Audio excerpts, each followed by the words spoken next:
오늘 말씀은 갈라디아서 5장 22절로 26절 말씀입니다. 우리 함께 읽겠습니다. 오직 성령의 열매는 사랑과 희락과 화평과 오래 참음과 자비와 양성과 충성과 온유와 절제니 이 같은 것을 금지할 법이 없느니라. 그리스도 예수의 사람들은 육체와 함께 그 정과 욕심을 십자가에 못 박았느니라. 만일 우리가 성령으로 살면 또한 성령으로 행할지니 헛된 영광을 구하여 서로 격동하고 서로 투기하지 말지니라. 아멘. 네, 오늘 그 유명한 말씀, 성령의 열매에 대해서 기록된 말씀이 여기 있군요. 네, 갈라디아서 5장 22절, 23절에 성령의 열매 몇 가지요? 9가지 성령의 열매가 우리 기록된 것을 이렇게 보게 되는 것입니다. 근데 보니까 성령의 열매는 참 굉장히 알록달록하게 이렇게 열리는 것 같아요. 우리는 열매를 보고 나무를 안다 이렇게 얘기하지 않습니까? 근데 이제 그것은 열매가 이제 좋은 열매가 맺히면 좋은 나무고 열매가 이제 그 뭐 시들은 열매, 뭐 이렇게 삐쩍 마른 열매들 같은 것, 작은 열매들이 많이 맺히면 좋지 않은 나무다 이렇게 생각하지 않습니까? 또 저 같은 사람은 열매를 봐야 그게 무슨 나무인지 알 수 있어요. 지나가다가 과수원에 지나가다가 이게 무슨 과수원일까라고 이렇게 생각하다가 이렇게 보면은 배가 열려 있으면 배나무 과수원이구나. 뭐 사과가 열려 있으면 사과나무 과수원이구나. 또 이제 예술의 전당에 가 보면 이게 마당에 이렇게 나무들이 심어져 있는데 감나무가 심어져 있어요. 아주 특이하게. 근데 이제 지금쯤에는 이제 감이 이제 거의 이제 다 떨어지려고 그러죠. 떨어지려고 말랑 하는데 감이 익은 게 보여요. 그러면 이게 감나무였구나. 네. 봄부터 여름 내내 알지 못했다가 가을에 이제 열매 맺는 거 보고서 이제 열매도 사실은 이렇게 조그마한 열매가 이미 여름에 맺혀 있죠. 근데 그거 모르다가 이제 가을에 이제 빨개지니까 이게 감나무였구나라고 하는 사실을 알게 됩니다. 근데 보니까 성령은 열매 맺는다라고 이렇게 얘기하는 거예요. 그건 무슨 말씀이냐면 결과적으로 성령님이 우리에게 계시면 우리가 열매를 맺는 거죠. 우리가 성령의 열매를 맺게 된다라고 이렇게 얘기하는 거예요. 그러면 성령의 열매라고 하는 것은 우리를 통해서 드러나는 모습이다라고 얘기하는 거죠. 드러나는 성품이다 이렇게 얘기하는 거예요. 그걸 뭐라고 얘기합니까? 인격이다라고 이렇게 얘기하는 거예요. 그러니까 우리가 신앙생활하면서 인격적인 성숙이 없으면 신앙생활 제대로 하고 있는 사람이다 얘기할 수 없습니다. 그냥 똑같아. 그냥 사람 변하지 않아. 처음 봤을 때부터 지금까지 똑같아. 칭찬인 것도 같지만 그렇지만 신앙생활에 있어서는 변해야 되는 거죠. 저 사람 정말 다혈질이더니만 정말 많이 변했다. 이렇게 얘기할 수 있어야 되는 거고 저 사람 정말 못돼 먹기를 그냥 정말 못됐더니만 그래도 지금 정말 참 좋다. 뭐 이런 식으로 얘기할 수 있어야 되는 거예요. 그리고 또한 그 신앙의 사람들은 풍겨져 나오는 것이 있어요. 풍겨져 나오는 그런 인격이 풍겨져 나오는 그런 안정감이 있어요. 그래서 이 사람은 정말 기도 많이 하는 사람이구나 라고 하는 것을 알 수 있는 그런 어떤 그런 것들이 인격적으로 풍겨져 나온다는 거죠. 그게 이제 성령의 열매를 말씀하는 거죠. 그런 성령 충만하다고 하면서 그냥 기도는 뭐 하루에 5시간씩 6시간씩 해. 근데 인격적으로 변하는 건 하나도 없어. 이러면 안 되는 거죠. 그래서 우리가 성령의 열매가 맺혀져야 하는 거죠. 그 다음에 이제 우리가 어제 말씀이죠. 어제 말씀에서 성령을 조차 행하라. 오늘 말씀도 마찬가지잖아요. 성령으로 행하라. 계속해서 이렇게 말씀하고 있는데 그렇게 하는 것들이 바로 우리가 열매 맺게 될 것이고 성령의 열매는 이런 것이기 때문에 우리가 이러한 인격적인 성숙을 이루어갈 수 있어야 된다라고 얘기하는 거예요. 노력해야 된다는 거죠. 우리가 자유자의 삶이라고 하는 것은 성령의 인도 따라 사는 삶인데 노력하지 않고는 그런 어떤 열매들을 맺을 수 없는 거예요. 사실 농부가 좋은 열매를 맺게 하기 위해서 얼마나 많은 애를 씁니까? 우리가 먹는 사실 사과는 가만히 냅두면 그렇게 큰 사과가 열리나요? 그렇지 않죠. 가지치기 해주고 그다음에 뭐 비료 주고 그다음에 그 비료 준 거를 다른 것들이 먹을까봐 잡초 같은 거 다 제거해주고 이런 일들이 얼마나 참 힘든 일입니까? 그것이 항상 날씨 좋을 때 이루어지는 일인가요? 막 그냥 땡볕에서 해야 되는 일들이고 굉장히 고생스러운 것이죠. 근데 우리가 인격이 그런 열매를 맺는데 그런 것들이 하나도 없이 열매 맺을 수 있겠습니까? 그렇지 않죠. 그렇게 되지 않죠. 그렇기 때문에 우리가 인격적인 그런 열매들을 맺기 위해서 애쓰고 노력해야 하는 거예요. 이 성령의 열매라고 말씀하셨으니 우리가 그것에 대해서 애쓰고 노력해야 됩니다. 이제 9가지를 말씀해 주셨어요. 근데 이제 이 9가지를 이제 세 가지씩 이제 편리에 따라서 이제 분류하기도 합니다. 뭐 이게 정확한 분류는 아니고 우리가 기억하기 쉽게 분류하는 거죠. 첫 번째 이제 그 세 가지 사랑과 희락과 화평을 이제 하나님과의 관계에서 맺게 되는 인격이다 이렇게 얘기하는 거예요. 그러니까 하나님과의 관계에서 훈련해야 되는 그런 덕목이죠. 사랑이라고 하는 것. 사랑이라고 하는 건 하나님께 대해서 사랑하는 것, 하나님을 사랑하는 것. 사랑은 또 너무나 재미있게도 공통적으로 열매라고 얘기한 부분이 있고 그 다음에 은사를 얘기한 부분이 있죠. 성령의 은사. 성령의 은사에서도 이 사랑이라고 하는 것은 두 가지가 겹치죠.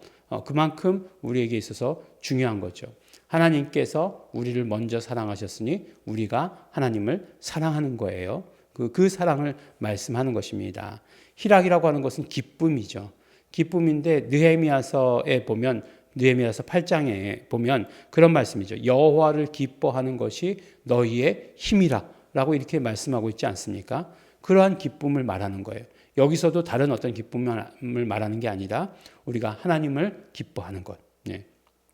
하나님을 기뻐하는 것이 우리의 힘이다라고 이렇게 얘기하고 있어요. 그다음에 화평이라고 하는 것. 화평케 하는 자는 복이 있나니 하나님의 아들이라 일컬음을 받을 것이요.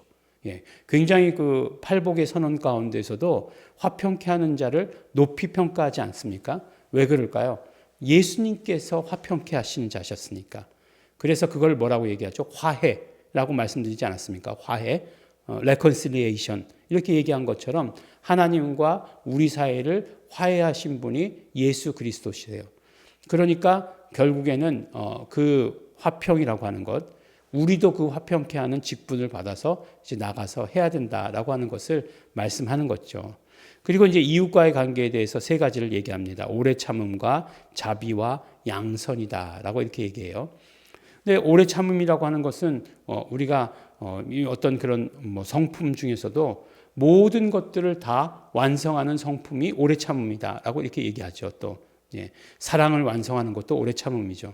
한 번만 딱 사랑하고 끝내는 것 아니잖아요. 계속해서 사랑하는 것. 뭐 기쁜 것도 막 하루 한 번은 기쁘다. 한 번은 막 그 뭐라고 그러죠? 조울증 그 얘기하는 것 그건 아니잖아요. 그러니까 정말 계속해서 기뻐할 수 있도록 하는 것. 그게 이제 오래 참음이다라고 이야기하는 것이에요. 이웃과의 관계 가운데서 오래 참음 필요하죠. 교회가 부흥하고 교회가 아주 든든한 교회로 자리 잡는 데에는 굉장히 오래 참는 분의 오래 참음, 오래 참음의 그런 것들을 보여주셔서 성장하도록 하는데 그 굉장히 의미가 있죠. 어떤 면으로 보면 주일학교 어떤 건가? 주일학교는 정말 오래 참음의 그런 성품이 드러나야 되는 그런 것이다라고 이렇게 생각됩니다. 저 같은 사람은 잘 못해요. 막 그냥 제가 옛날에 성가대 지휘, 주일학교 성가대 지휘를 굉장히 오랫동안 했습니다. 오랫동안 했는데 정말 이게 뭐 이렇게 장난치고 떠들고 하는 거 이게 참 잘 못 참더라고요. 그런 저의 모습을 봅니다. 어쨌든 오래 참음이 있어야 되고 자비라고 하는 것은 어떤 뜻이냐면 가장 오래된 포도주를 내어준다라고 하는 그런 뜻을 가지고 있어요. 그러니까 자비라고 하는 건 무엇이겠습니까? 바로 나보다 남을 더 좋게 생각하는 것, 그것을 이야기하는 거죠.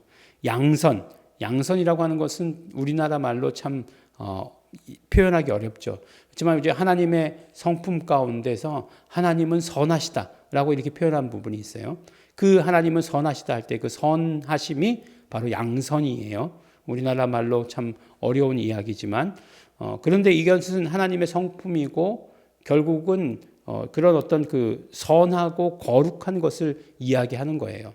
그러니까 우리가 이웃과의 관계 가운데서도 그 이웃과의 관계 가운데서 이루어져가는 인격, 선하고 거룩한 것이어야 되는 거예요. 어떤 면으로 이야기하면 뭐 선하고 진실한 가운데에서 그 관계를 이루어가는 것을 말하는 거죠. 뭐 내 이익을 위해서 아니고 정말로 그 진실함으로 대할 수 있는 것을 말하는 것입니다. 그 다음에 이제 세 번째 카테고리로 나 자신과의 관계 가운데서 이루어져가는 인격 이렇게 이야기합니다. 충성이라고 하는 것은 신실함을 말하는 거죠. 계속해서 변화하지 아니하고 신실한 것들. 근데 그것은 이제 내가 잘 아는 거죠. 내 마음에 그리고 내 마음 중심에 내 마음 중심이 흔들리지 않아야 하는 거죠. 그게 신실함이고 그게 충성인 거죠. 예. 겉으로 뭐 표현에 뭐 어떻게 해든지 간에 상관없다. 겉으로 표현은 어떻게 할 수 있겠죠. 그렇지만 내 마음 중심에 흔들리지 아니하는 신실함을 계속해서 우리 개발해 나가야 되죠. 그 다음에 온유라고 하는 것은 힘의 그런 온전한 방향을 얘기하는 거예요. 그러니까 뭐 이야기할 때 우리가 이제 온유라고 하는 것은 중용, 철학에서 이야기할 때 중용이라고 얘기하기도 하고, 그 다음에 이제 목사님들이 제일 많이 드는 비유가 뭐죠? 야생마의 비유를 들죠. 그래서 야생마라고 하는 것은 막 그냥 길들여지지 않은, 그러니까 뭐 그 워낙 자원은 좋지만 아무데로나 힘을 발산하는 것을 말하는 거예요. 그런데 이제 길들여지는 그 힘은 어떻게 되는 거죠? 달릴 땐 달리기만 하고, 그 다음에 이쪽 방향으로 가야 될 땐 이쪽 방향으로 가기만 하고 하는 그것을 온유라고 이야기합니다. 그래서 머리는 차갑게 가슴은 뜨겁게 이런 것들을 다 온유다라고 이렇게 얘기하는 거죠. 우리가 생각하는 온유라고는 순하고 착하고 그런 거 얘기하는 거 아니에요. 그 다음에 절제라고 하는 것 굉장히 중요하죠. 절제라고 하는 것. 절제가 없는 그런 어떤 모든 성품들은 아무짝에도 쓸모가 없는 그런 성품들이 되고 말죠. 그래서 우리가 정말로 절제할 수 있어야 됩니다. 그래서 이런 어떤 9가지 열매 이렇게 얘기했는데 이 모든 것들을 다 합치면 어떤 것이 되겠죠? 그렇죠. 예수님의 인격이 되는 거겠죠. 그래서 예수님의 인격, 우리가 예수님의 인격을 그대로 우리의 삶에서 열매 맺는 자 되어야 된다라고 하는 것을 이야기하는 것이에요. 당연히 그렇지 않겠습니까? 우리가 누구예요? 예수 믿는 사람이잖아요. 그럼 예수 믿는 사람은 정말 성령님이 우리 안에 와 계시는데 그 성령님으로 말미암아 맺게 되는 열매는 예수 그리스도의 인격의 열매를 맺어야 되겠죠. 예수 그리스도의 모습이 드러나야 되겠죠. 그래서 예수 그리스도의 인격을 우리가 궁극적으로 맺는 사람이 되어야 된다. 이것은 어떻게 해야 돼요? 세상에 그런 어떤 죄의 육체의 소욕의 그런 길과는 완전히 다른 길이다. 성령님께서 인도해 주시고 그러므로 우리가 성령님을 쫓아 살면 이러한 인격들을 이루어가는 것이다. 이러한 인격들이 열매 맺는 것이다. 왜 열매라고 얘기했을까요? 우리 인생 가운데서 이루어지는 일이니까 열매라고 이렇게 얘기한 것이다. 이렇게 생각합니다. 우리 성령의 열매로 충만한 교회가 아름다운 교회죠. 정말로 튼튼한 교회고 하나님이 원하시는 그런 교회다라고 이렇게 생각합니다. 성령의 열매로 충만한 그런 예일중앙교회 되기를 예수 이름으로 축원합니다. 기도하겠습니다. 하나님 아버지 감사합니다. 우리는 성령의 열매로 충만하게 되기 원합니다. 성령님을 쫓아 살기를 원합니다. 그러므로 말미암아 더 많은 열매 맺게 하여 주시옵소서. 하나님 아버지 이 열매들 하나하나들 어떤 것들은 내가 가지고 있다고 생각하는 것들도 있지만 어떤 것들은 많이 부족하기도 합니다. 하나님 아버지 이 열매들을 얻기 위해서 열게 하기 위해서 애쓰고 힘쓰는 자 되게 하여 주시옵소서. 감사드립니다. 예수님 이름으로 기도드렸습니다. 아멘. 그러므로 우리 시간에 기도하실 때 언제나 성령님으로 충만케 하여 주시옵소서. 열매라고 하는 것은 충만함인 것을 우리 너무나 잘 알고 있습니다. 성령 충만함으로 말미암아 이 열매가 우리에게 있어서 우리 교회에 있어서 공동체에 있어서 이 사회에 있어서 풍성하게 하여 주시옵소서. 다 같이 통성으로 기도하시겠습니다.